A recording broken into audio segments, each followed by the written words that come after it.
gambarnya. Sungguh terlalu indah kau bagi dia. Dia berikan kasihnya bagi kita. Dia telah relakan segala-galanya. Dia disalib untuk tebus dosa kita. Karena hidupku sangatlah berharga. Gunung yang terkulai takkan dipatahkannya. Dia akan jadikan indah. Sungguhlah berharga. Sungguh yang telah mudah takkan dipadamkannya. Dia akan jadikan terang untuk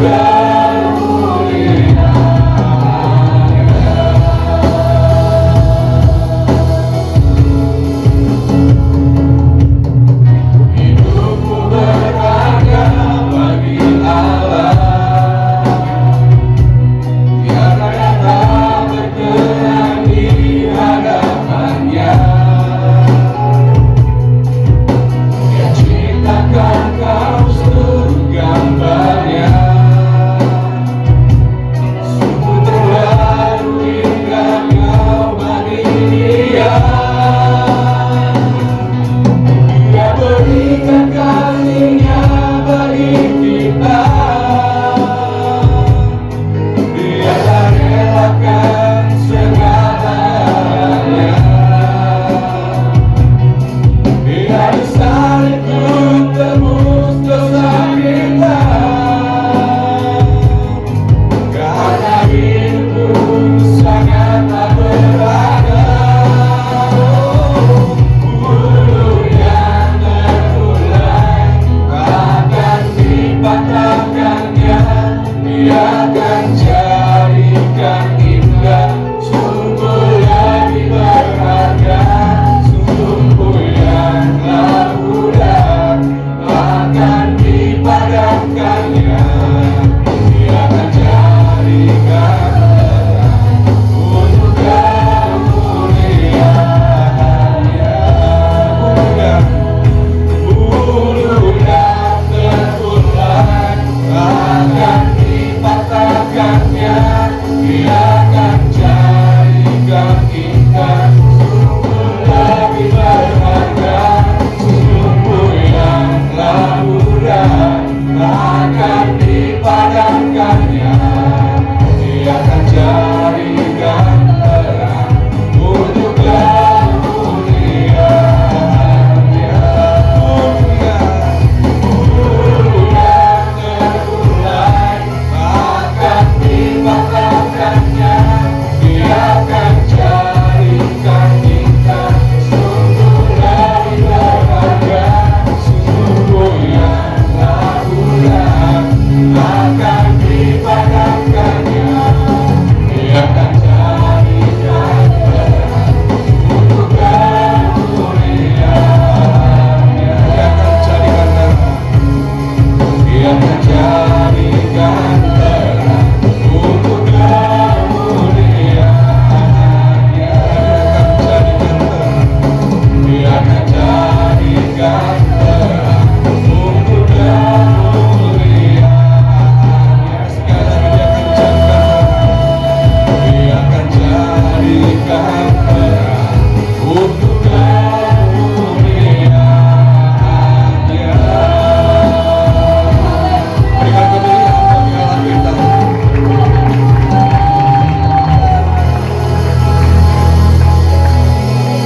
Kasih Kristus menanggung jawab.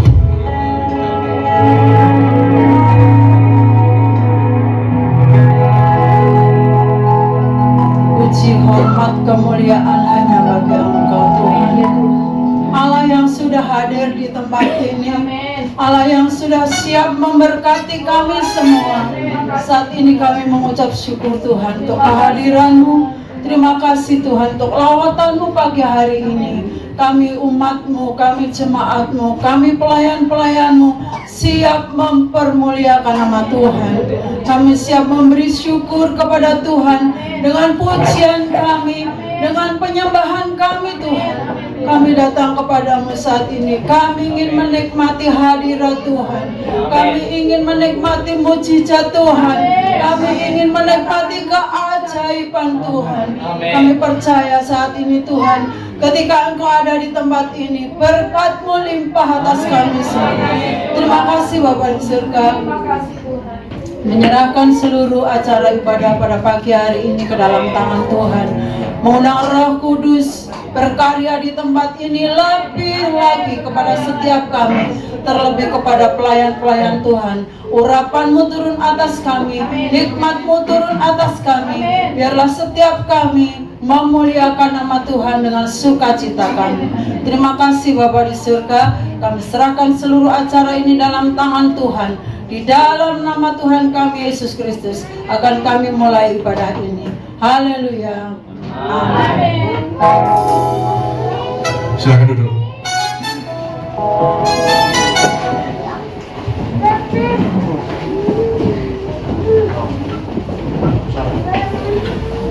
Shalom jemaat yang dikasihi Tuhan. Selamat pagi, salam damai sejahtera di dalam Tuhan Yesus Kristus. Ada damai di dalam hidup saudara semua. Ada sukacita. Saya harap semuanya merasakan sukacita daripada Tuhan ya. Mari saudara kita awali pujian sukacita kita. Kita angkat sebuah pujian bersuka. Saya undang lagi untuk bangkit berdiri.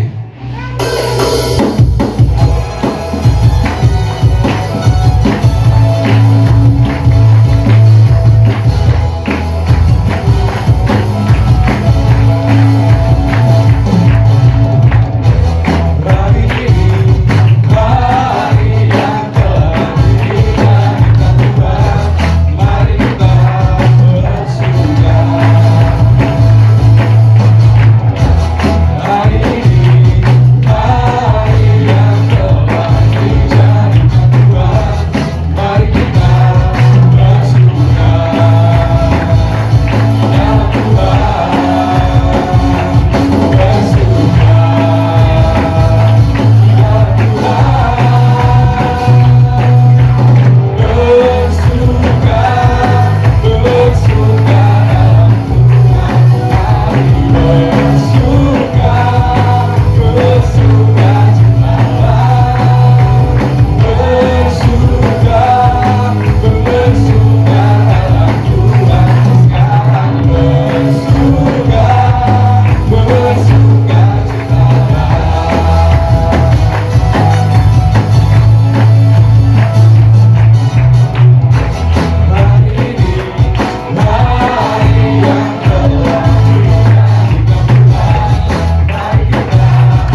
bersuka belum saudara?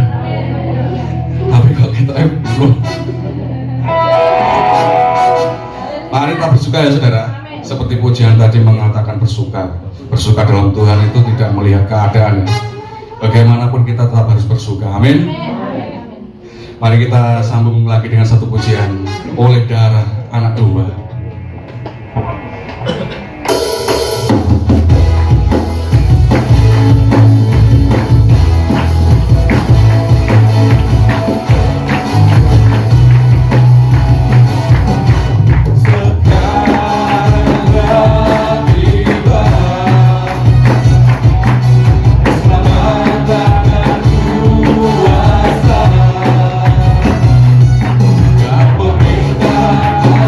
Kita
Kita akan mendengarkan firman Tuhan. Mari kita siapkan hati kita. Mari kita nyanyikan pujian penyembahan, nyanyi dan bersorak bagi Dia.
karuniamu melimpah dalam hidup kami.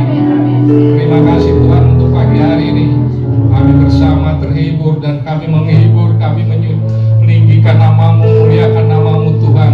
Karena hanya Engkaulah yang layak kami puja, kami tinggikan. Terima kasih Tuhan untuk sukacita yang sudah Tuhan berikan bagi kami pagi ini. Kami bersama anak-anakmu merasakan Tuhan kehadiratmu hadir di tengah-tengah kami. Terima kasih Tuhan untuk kebaikanmu, keajaibanmu yang selalu kau nyatakan dalam hidup kami. Kami rindu Tuhan pagi hari ini menerima berkat firman-Mu.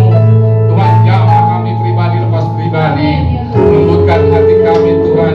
Kami rindu membuka hati kami untuk menerima berkat sabda-Mu Tuhan. Layakkan kami Bapa, jadikanlah kami Tuhan lahan yang subur untuk menerima berkat-Mu pagi hari ini. Beri kami hikmat kemampuan-Mu Bapa, bukan hanya untuk mendengar, menerima, namun kami mampu untuk melakukannya Tuhan. Terima kasih Bapa di sorga, dan kami siap untuk menerima berkat firman-Mu. Hamba-Mu yang akan Kau pakai dalam pelayanan pagi hari ini. Urapan-Mu dari maha tinggi Tuhan mengurapi hamba-Mu. Ketika hamba-Mu berbicara Bapa, biarlah ini semua karena kehendak-Mu saja Bapa. Kami serahkan Tuhan di dalam tangan kasih-Mu segala ucapan syukur dan doa kami. Haleluya, amin. Waktu selanjutnya kami persilakan kepada hamba yang bertugas.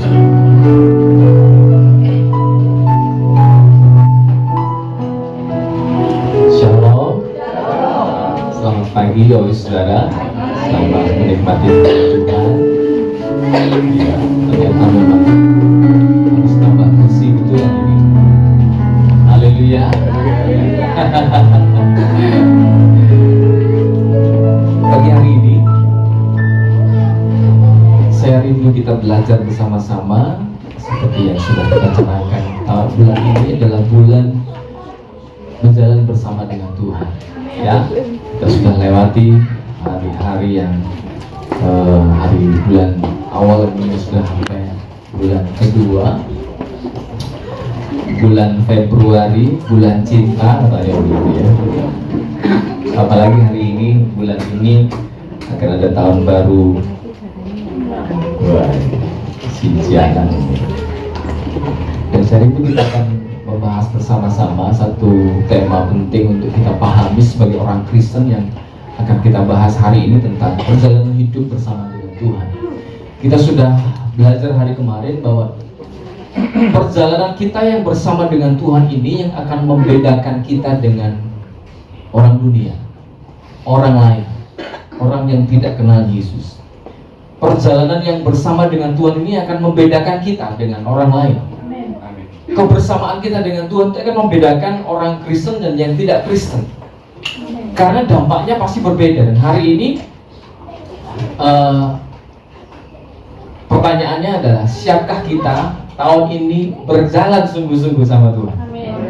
Jangan sampai kita ini jadi orang Kristen, orang percaya, tapi kita jadikan Tuhan hanya pribadi yang menyertai kita sebagai penderita saja. Kalau kita butuh Tuhan, baru kita teriak sama Tuhan. Tapi kalau kita sedang oke, santai, enak, ya bolehlah kita ini gak usah ikut-ikutan lah Tuhan tuh ya.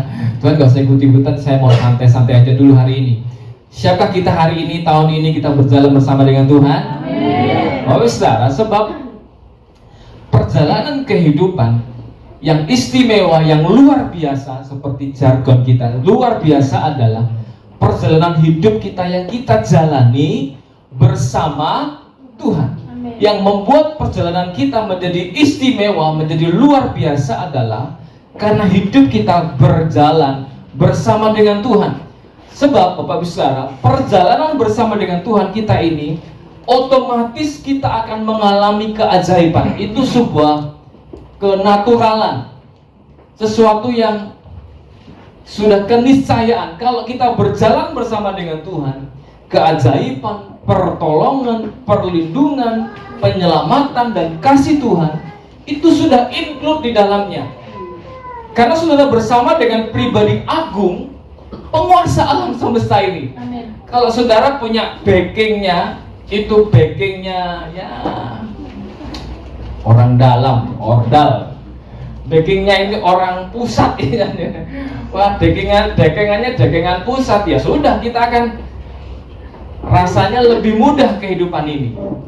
Bukan hanya pusat, dagingan kita ini orang percaya langit. Amin. Jadi kita harus menyadari dulu ini, ada berkat yang istimewa saat kita berjalan bersama dengan Tuhan. Kita pasti mengalami keajaiban, kita pasti akan mengalami perlindungan, kita pasti mengalami yang namanya penyelamatan, dan yang paling hebat, kita pasti akan mengalami kasih Tuhan. Ya, yang akan kita pelajari bersama-sama, apa saja yang harus kita pahami dan mengerti saat kita memutuskan untuk mengikut Yesus dalam perjalanan hidup kita. Jadi ada berkatnya, ada keajaibannya, tapi yang harus kita pahami lebih dahulu hari ini adalah ini, Saudara. Yang pertama yang kita bahas hari ini adalah, yang kita pahami saat kita berjalan bersama dengan Tuhan adalah perjanjian kasih. Amos 3 yang ketiga kita akan baca bersama-sama. 2, 3. Berjalankah dua orang bersama-sama jika mereka belum berjanji? Nah, ayat ini adalah ayat yang ditegaskan oleh Amos kepada bangsa Israel, orang umat pilihan Tuhan. Diingatkan bahwa kamu sebagai umat Tuhan itu karena perjanjian, bukan hanya karena antara umat dan yang disembah itu biasa saja, tapi ada sebuah perjanjian ilahi di dalamnya. Saya dan saudara juga demikian. Perjanjian kasih yang ditandai oleh darah Yesus. Kalau orang perjanjian lama bilang ini perjanjian darah. Kita ini menjadi orang Kristen bukan hanya sekedar biasa. Ada sebuah perjanjian darah Yesus yang dimeteraikan atas penyertaan Tuhan dalam hidup kita. Perjanjian baru atau yang saya sebut sebagai perjanjian kasih ini yang kita harus pahami. Untuk berjalan dalam tujuan dan arah yang sama dengan Tuhan, kita harus apa? Sepakat. Sepakat dengan cara dan kehendak Tuhan. Amin. Jadi ini yang perlu kita garis bawahi dulu. Sebelum kita ini mengklaim, sebelum kita ini menuntut perlindungan, kasih karunia, kasih Tuhan, penyelamatan, kita harus memahami dulu ini. Apakah kita sepakat dengan Tuhan? Apakah kita sepakat dengan cara dan kehendak Tuhan itu berlaku atas kehidupan kita sebagai umat Tuhan? Kalau kita belum sepakat, aku harus nih hidupku karena aku sudah menjadi milik Tuhan, aku sudah menjadi anak-anak Allah, aku sudah dimeteraikan oleh darah Yesus, oleh perjanjian kasih yang dimeteraikan dengan cap darah Yesus, maka saya dan saudara punya kewajiban sepakat dengan cara dan kehendak Tuhan. Amin. Ada sebuah kesepakatan yang bahkan kita mungkin agak kurang menyenanginya. Kita baca sama-sama yuk ayat ini. 2, 3. Barang siapa tidak mengikut salibnya dan mengikut aku, ia tidak layak bagiku. Ini jelas ya. Saya dan saudara sebagai anak-anak Tuhan disebutkan, kalau orang Kristen gak mau pikul salib, gak mau ngikut Tuhan, kita bilang apa? Gak layak.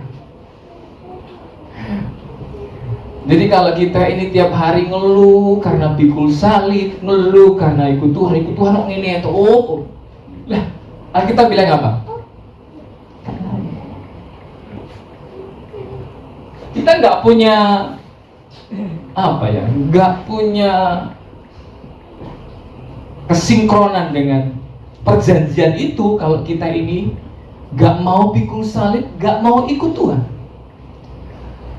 Ada banyak orang Kristen ingin hidupnya mengalami keajaiban, tapi dia ngikut keinginannya sendiri, ngikut dengan kehendaknya sendiri, ngikut dengan hawa nafsunya sendiri, gak mau diatur, malah ngatur Tuhan iso.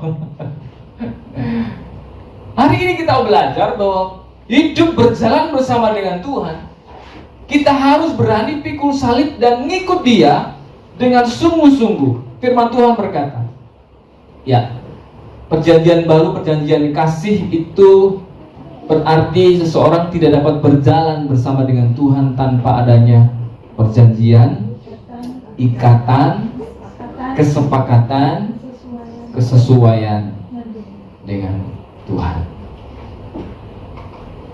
Tanpa ikatan, keterhubungan kita dengan Tuhan melalui perjanjian baru, sebenarnya hidup manusia itu menjadi sia-sia dan terpisah dari sumber kehidupan yang sejati.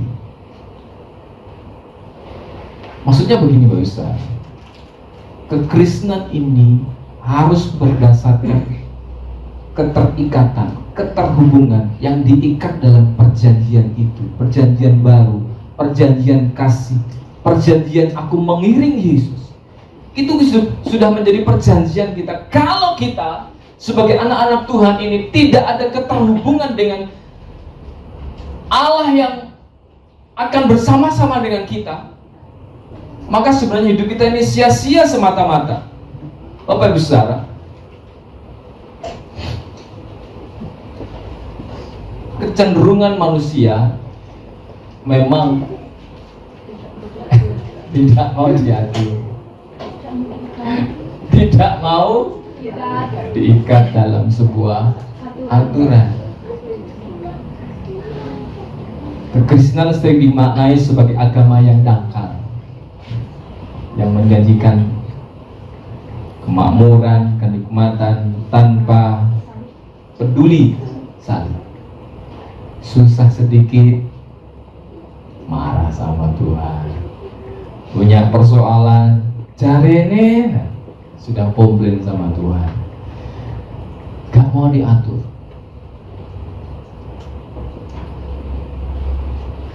Kekristenan kita tanpa ketaatan sebenarnya adalah kekristenan yang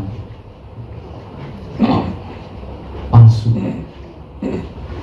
Sebab ketika kita mulai, yang kita sembah adalah ego dan diri kita, bukan Tuhan Yesus, maka kekristenan disebut sebagai tanpa salib.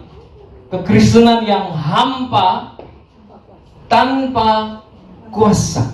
Ini yang sering terjadi pada kehidupan orang Kristen. Kekristenannya fake, palsu. Yang dia sembah bukan Tuhan, tapi egonya, dirinya sendiri, keinginannya sendiri. Kalau Tuhan gak sesuai dengan keinginannya, maka dia akan begitu saja mengingkari perjanjian Tuhan. Kekristenan tanpa salib adalah kekristenan yang kosong, kosong, tanpa kuasa. Firman Tuhan berkata begini, kita baca bersama-sama. 2, 3. Akulah pokok anggur dan kamulah ranting-rantingnya. Barang siapa tinggal di dalam aku dan aku di dalam dia, ia akan berbuah banyak. Sebab di luar aku kamu tidak dapat berbuat apa-apa. Alkitab kita menegaskan kepada kita, kita ini sudah dicangkokkan ke dalam pokok anggur yang benar, Yesus Kristus Tuhan. Dan kita punya kewajiban,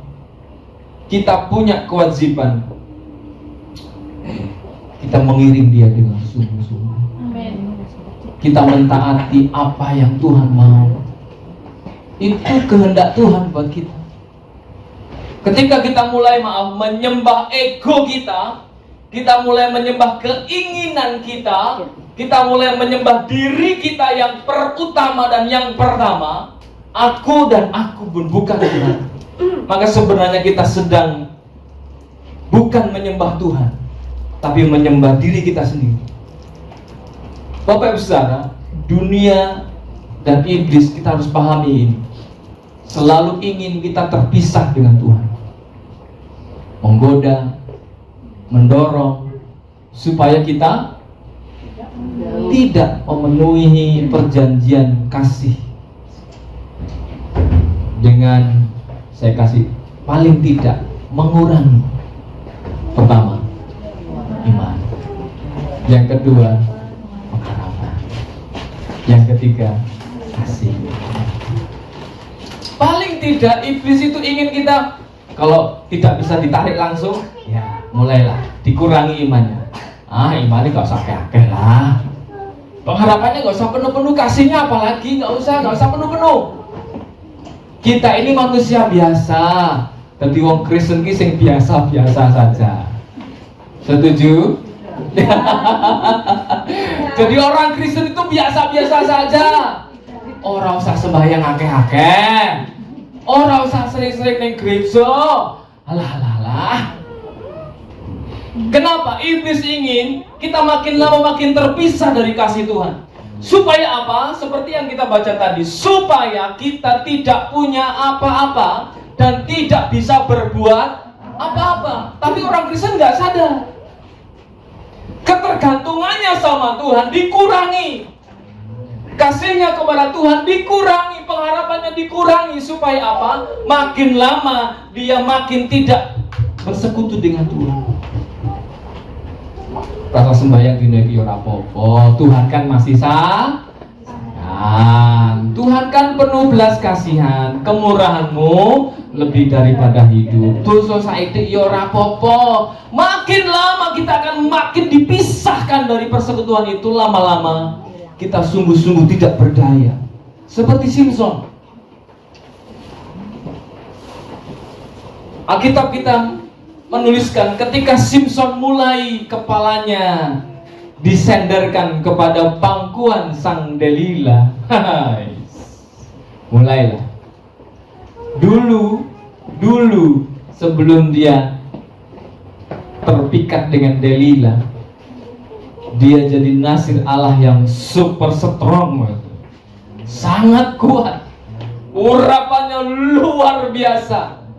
Lama-lama ada perempuan cantik nih. Awalnya nggak apa-apa, saudara. Kita tahu ketika dia sama Delila untuk yang pertama kali, apa yang terjadi? Dia masih kuat kan? Masih. Dia masih kuat. Pintu gerbang, saudara tahu pintu gerbang sebuah kota Gaza itu gede, diperkirakan beratnya dari sekitar 700 kilo sampai 2 ton kayu dan besi. Alkitab tulisnya apa? Diangkat kok sama aku kok mbok kepung, rapopo, digendong sampai ke atas gunung, menghina orang Filistin. Gak apa-apa, gue masih kuat. Orang Kristen sama. Ketika dia mulai berdosa, ketika dia mulai kehilangan persekutuan dengan Tuhan, dia masih punya kuasa? Masih. Makin gemendul orang Kristen ya. Betul kan? Aku berdosa tapi ketika usir setan masih bisa kok. Halo? Oh iya, Ustaz. Kami bersedih sebagai hamba Tuhan ketika akhirnya kami mengetahui bahwa dosa itu seperti kanker. Sedikit, lama-lama dia merenggut nyawa. Sama seperti Simson. Akhirnya Alkitab kita menulis ketika dia terlena dan rambutnya dicukur habis oleh orang Filistin, dia hilang kekuatan. Jangan tunggu kita kehilangan segala sesuatu baru kita menyadari kesalahan kita seperti Simson. Jangan sampai kita terikat oleh dunia ini dan keinginan kita, hawa nafsu kita. Hawa nafsu itu bukan hanya sekedar yang namanya seperti Simson seksualitas, bukan. Banyak hawa nafsu yang lain yang seringkali menyeret manusia ke dalam yang namanya ketidakberdayaan. Alkitab tuliskan dalam Galatia pasal yang ke-5 dan 6, jelas di sana. Apa itu keinginan daging? Sudah bisa baca sendiri. Iblis ingin kita melakukannya.